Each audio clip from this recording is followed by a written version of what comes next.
All right. Today's video is going to be about the military and the military as an option for college. Me personally, I joined the military way back in the day when I was 17. They had this military program called the Split Option Program. It basically meant where you went in the military when you were in 11th grade, in between 11th grade and your senior year, during the summer portion of your senior year, I guess, you would go off to basic training. After basic training, you would come back, you would complete your senior year of high school, and then you would go to what's called AIT. In the Army, that's the Advanced Individual Training Program. The way it works is basic training is where they teach you to shoot and live in the woods and march and do all of the good Army stuff. And then AIT is where you learn your MOS, which is your actual military job. So some people in the military, I did the same thing that I do in the civilian world. I worked in healthcare, worked in radiology. I've been doing so for, wow, this year I think is 16 or 17 years. Anyway, it's been a while. So yeah, I think this year's 17 years. Yeah, because I've been doing this as long as my daughter's been alive. Anyway, so join the military. Let's say you're looking at joining the military and you're wondering, what's best for you. Should you go full-time, active duty? Should you be a reservist? There's a couple of things that you're going to want to know first. If you go active duty, then active duty is the military, that's your job. We already talked about lifestyle and what type of pay you want to receive. I was in the military for a while, and the majority of the places where they sent me were right here in the United States, and not somewhere that I couldn't have hopped in my car and went on my own. It wasn't exactly the most exotic locales, I'll definitely tell you that.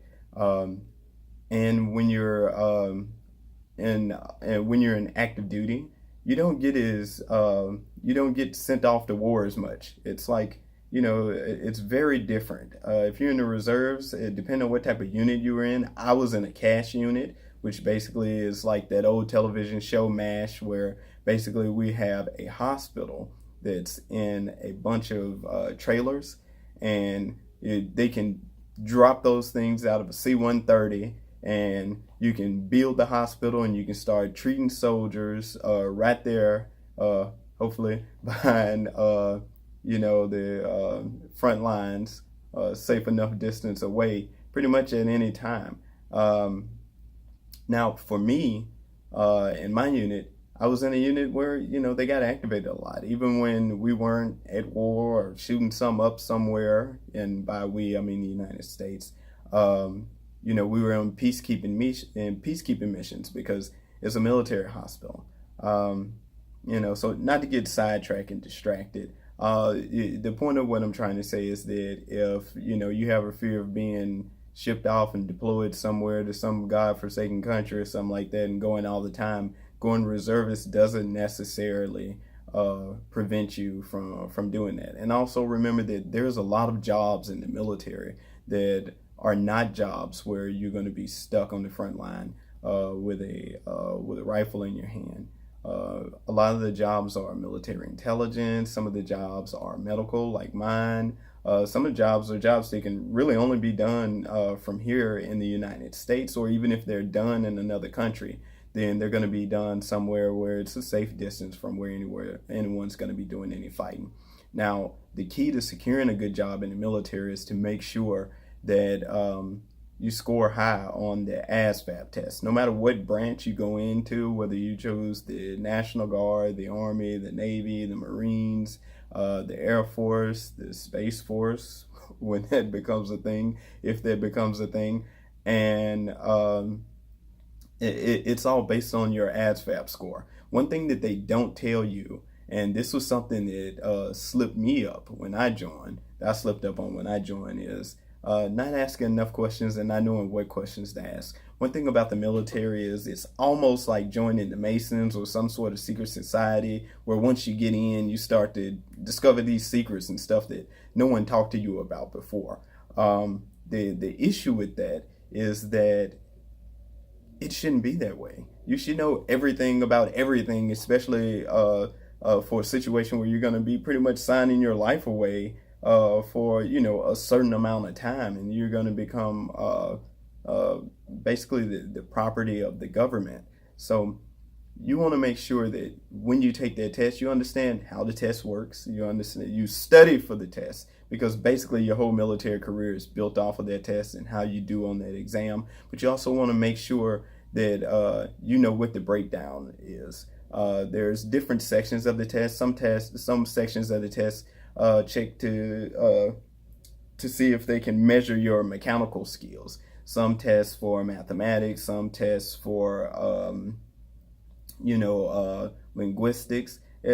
Just all of these things. It's basically a glorified personality test almost, or a career test, like the ones that you take in school. Except for this one, your career is actually really going to be based off of it. So you want to make sure that you score well. You want to make sure you get a high GT score, a high ST score, and then that will qualify you for certain jobs. Before you go in, make sure that you go online and you look at a civilian job, because you want to think about your career beyond the military. So you want to make sure that you find a good civilian job that you like doing. And this is whether you go active duty or you go reserve. If you go reserve, then you go to basic training, you go to AIT, and then if you pick a good AIT, when you get out, you can come home and immediately start working. If you go active duty, then either during your part-time, because you are allowed to work full-time in the military and have that as your full-time job and have a part-time job, as long as you get approval from your command.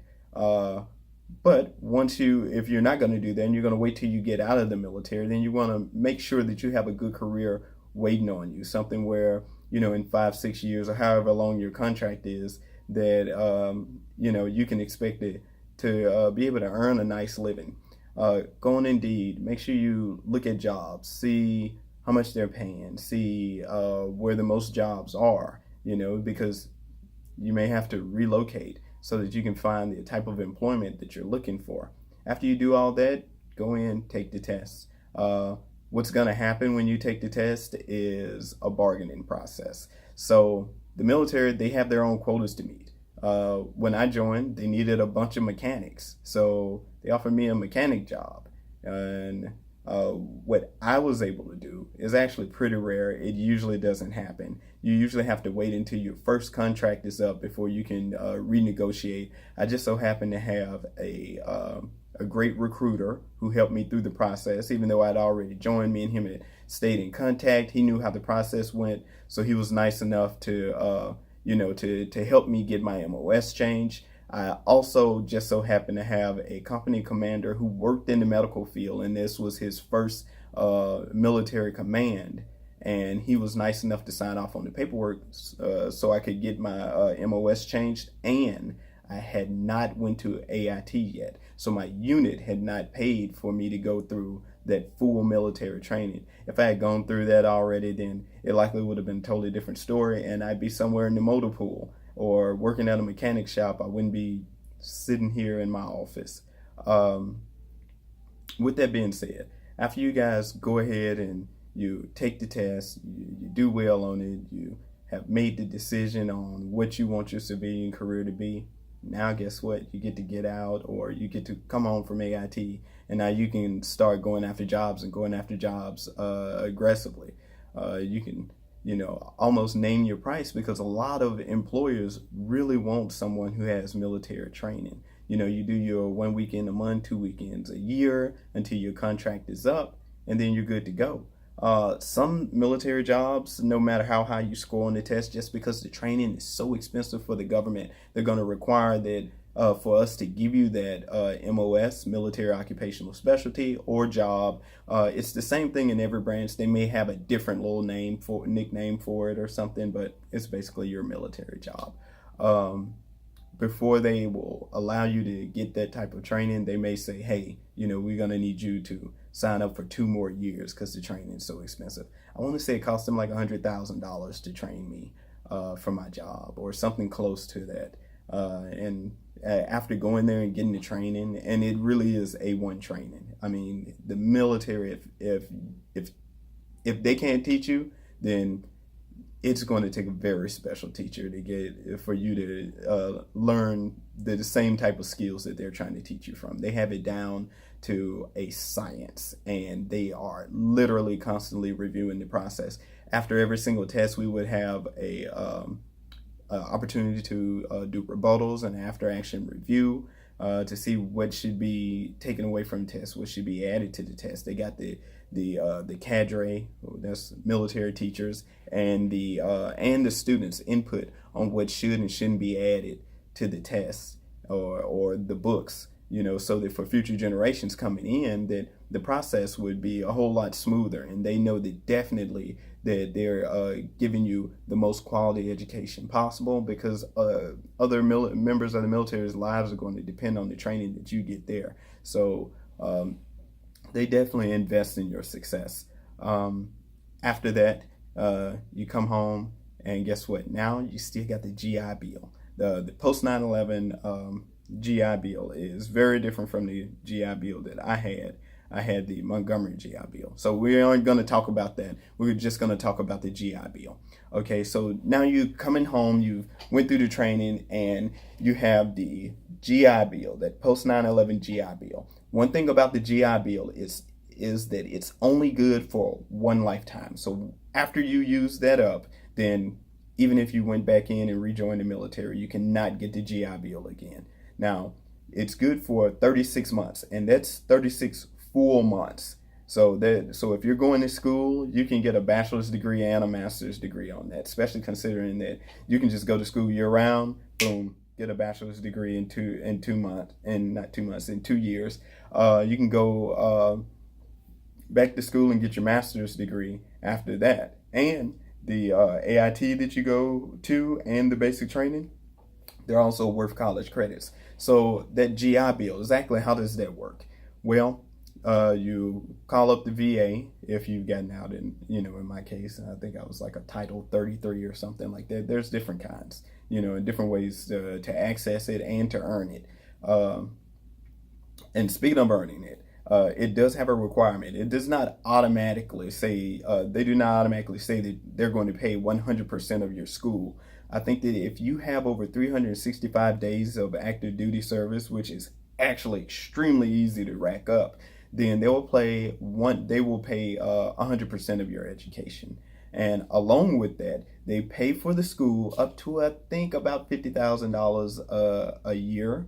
And if you're going to a school that's more expensive than that, then what are you going, Harvard or something? Yeah. And if you're going to Harvard, then kudos to you. I definitely didn't go to Harvard. So after that, they pay for all of the schooling up to $50,000, and then in addition you get BAH, and BAH is a basic housing and allowance. You can just Google BAH calculator. It's on like US.gov, USVA.gov or something like that, and you can type in the zip code of the school that you go to. And so what they pay you for BAH is not based off of where you're living. It's based off of the location of your school. So you type that in, it will give you a calculation, and after it calculates everything up and tells you how much BAH you're going to get, money that you're going to receive to be able to live off of while you're in college, and you'll get a monthly stipend as long as you're in school and you're in school full-time as a student. And it's based on a E5's pay. So you can expect that every month.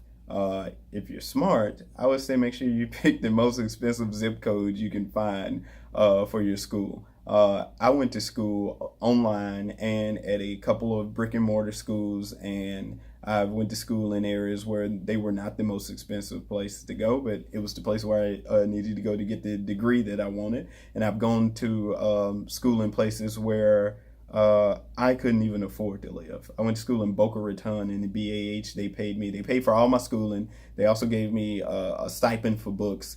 And back then, they paid me like $1,800 a month for BAH. And I lived like 2 cities over because there's no way I was going to try to live in BAH just to live in Boca Raton just to stay close to campus. But that really helped me. I even found myself at one point in time where, I was unemployed, and at BAH, it helped me to be able to, keep the lights on at home, keep my bills paid. Um, so you want to keep those things in mind, and also the benefit of joining the military, and you get that BAH, you get the military training, you can turn around and go to school for something that adds on to the military training that you had, or something that's completely different from what you did in the military. Because like I've said in other videos, that you get to start all over. You have all these different dreams that you want to achieve, and different careers and lifestyles that you like to explore. Do them all. Just make sure you do it smart. Do the one that makes sense the most first. But I think that's it. Unless there's more questions. So if you guys have any more questions, just email me or leave them in the comments section, and I'll update another video as soon as I can. Thank you. Bye.